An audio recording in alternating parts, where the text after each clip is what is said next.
আমি এখন মাননীয় সংসদ সদস্য মাওলানা দেলোয়ার হোসেন সাইদি সাহেবকে বক্তব্য রাখার জন্য অনুরোধ জানাচ্ছি।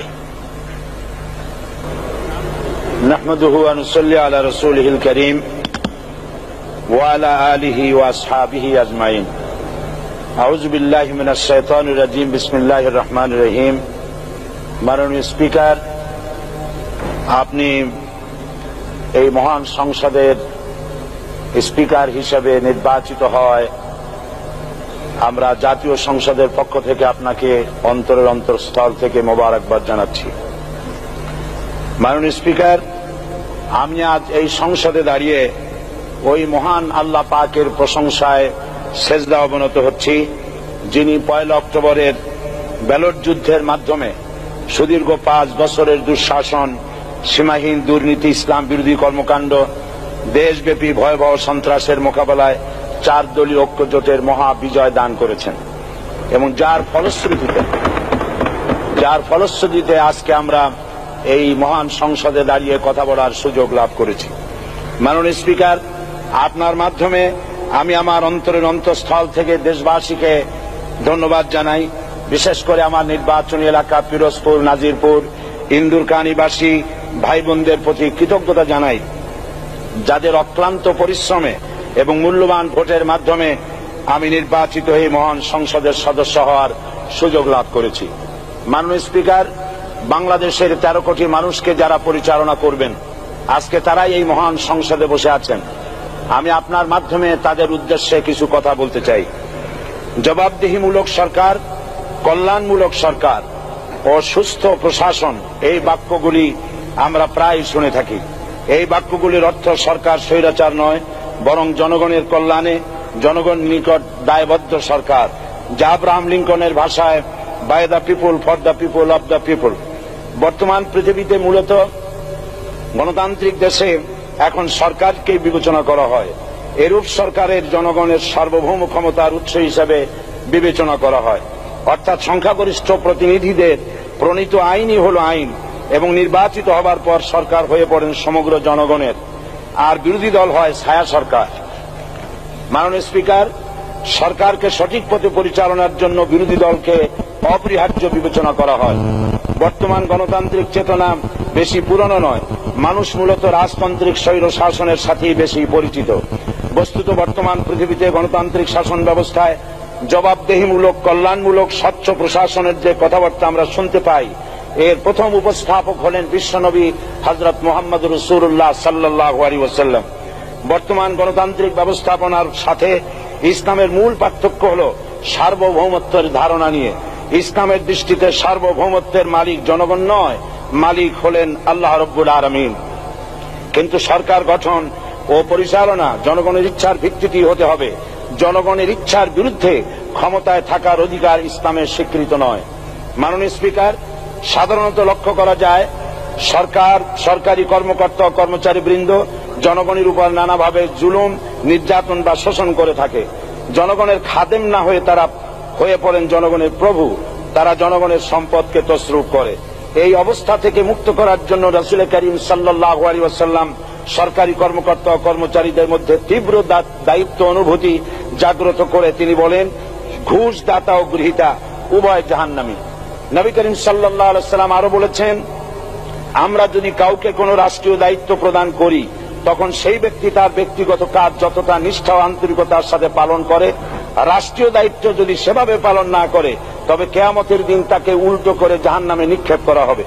রাষ্ট্রীয় সম্পদ তসরুফের ব্যাপারে কঠোর হুঁশিয়ারি উচ্চারণ করে বিশ্বনবী মুহাম্মদ রাসূলুল্লাহ সাল্লাল্লাহু আলাইহি ওয়াসাল্লাম বলেছেন, রাষ্ট্রীয় দায়িত্ব পালনকারী কেউ যদি 1 টুকরা সুতা বা তার চেয়েও ক্ষুদ্র কোনো জিনিস খেয়ানত করে তবে কিয়ামতের দিন খেয়ানতের বোঝা মাথায় করে তাকে উঠতে হবে।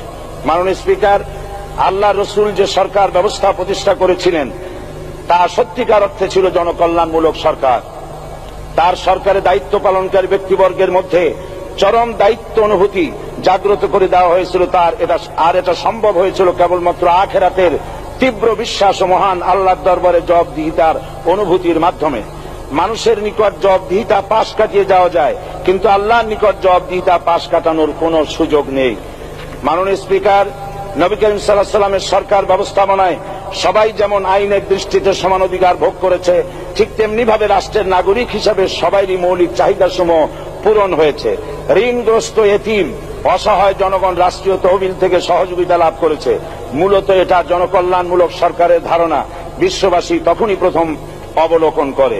মাননীয় স্পিকার, নবী করিম সাল্লাল্লাহু আলাইহি সাল্লাম সরকারি কর্মকর্তাদের বিরুদ্ধে কোনো অভিযোগ পেলে তখনই ব্যবস্থা গ্রহণ করতেন।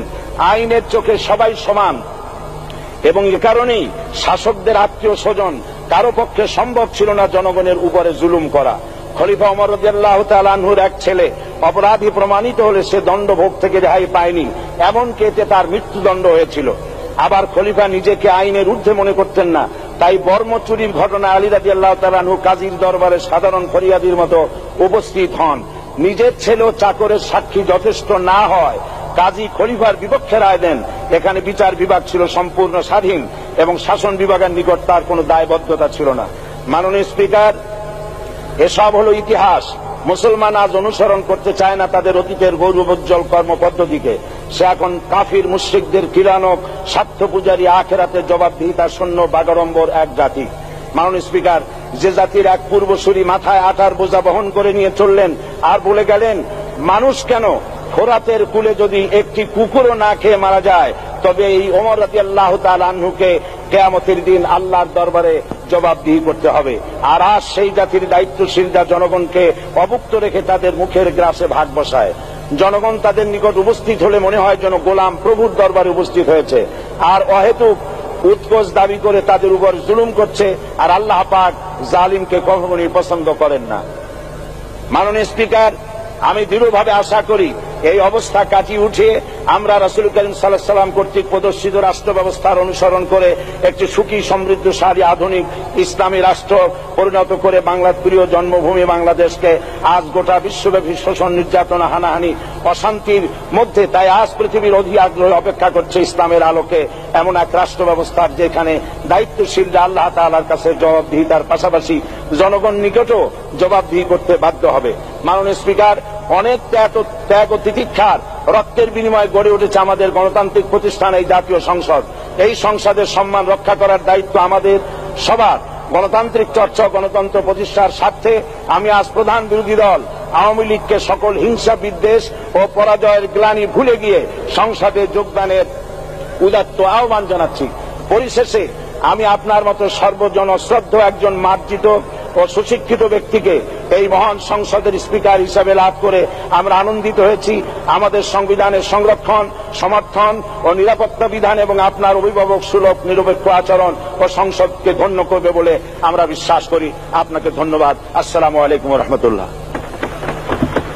মাননীয় সদস্য মাওলানা দেলোয়ার হোসেন সাঈদী সাহেবকে আপনার তথ্যপূর্ণ ইসলামিক মূল্যবোধ সহ মূল্যবান বক্তব্যের জন্য